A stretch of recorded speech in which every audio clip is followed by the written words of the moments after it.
Assalamu alaikum warahmatullahi ta'ala barakatuhu. Barkamu da kara kasancewa da ku a tashar Hausa Freedom. Idan wannan ne farkon zuwan ka tashar nan mai albarka, kar ka manta ka mana subscribing sannan ka danna mana alamar ƙararrawar sanarwa don sanar da ku da zarar mun ɗora sabon shiri. Wannan makashin wato Abdul Malik Muhammad, wannan wanda ya kashe karamar yaron nan Hanifa wacce kuce shekara 5 ba.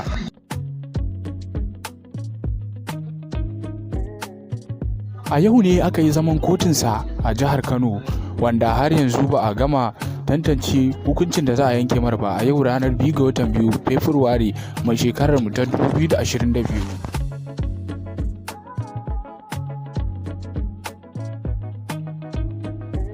Ba tare da mun cika ku da surutu ba, a wannan tata mai albarka ta Hausa Freedom za mu kawo muku wannan zaman kotun yadda aka yi shi daga farko har zuwa ƙarshe a jihar Kano.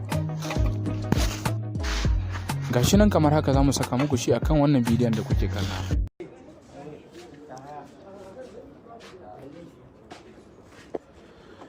Masu bibiyar mu na shafinmu na BBC Hausa,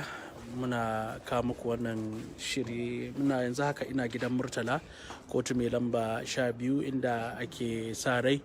alkali zai ci gaba da saurara shari'ar wannan mutanen guda 3 da ake zargi da hannu a kisan Hanifa Abubakar. Kamar da kuke gani, wannan cikin harabar kotun ne, wadda kuma jami'ai ne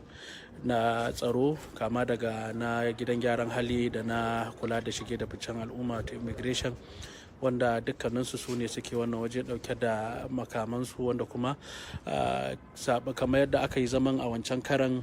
an samu jami'an tsaro kusan ko ina, musamman su jami'an gidan kula da gyaran hali, wanda su ne suka fi yawa. Kuma sannan akwai 'yan kungiyoyin kare haƙƙin ɗan adam ko kare haƙƙin fararen hula, wanda kamar da kuke gani wasansu cikin koraye da fararen kaya, ga sunan wasu kuma da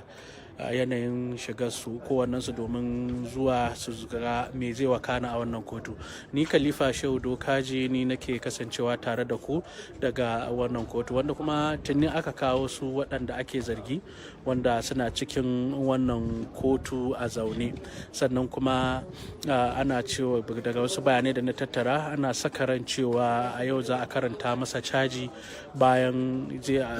nan a yi masa tambaya na amsawa ko rashin na aikata waɗannan laifuka, sannan za a kai su kotu na gaba, kamar yadda aka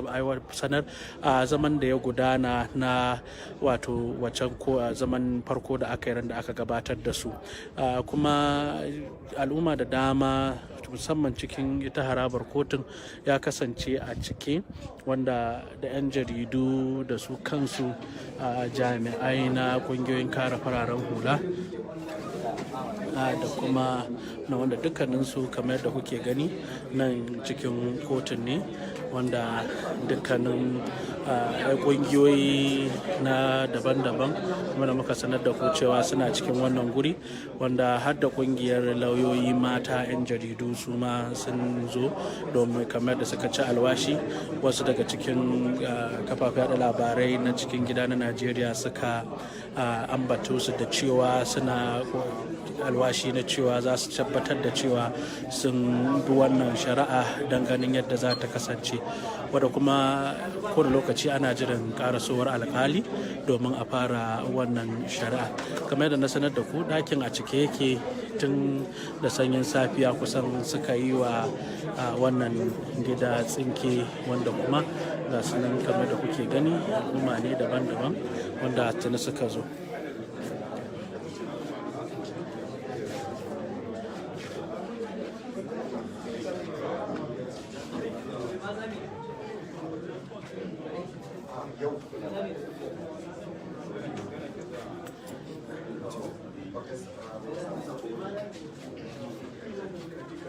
To sai dai kuwa shi kansa su ma lauyoyin gwamnati wanda suke karkashin jagorancin kwamishinan shari'a na Kano, barista Musa Lawan, wanda su ma kowane lokaci ake sa ran zuwansu, sannan kuma wanda dukkanin shi kansa alkalin, wanda bayan da tattara cewa tuni ya samu zuwa wannan guri. Saboda haka ku ci gaba da kasancewa da sashen Hausa na BBC, musamman bibiyar shafukanmu na Facebook da ma na www bbchausa.com domin ganin yadda zaman zai kaya da kuma irin abubuwa da za mu kawo muku na yadda zaman ke wakana.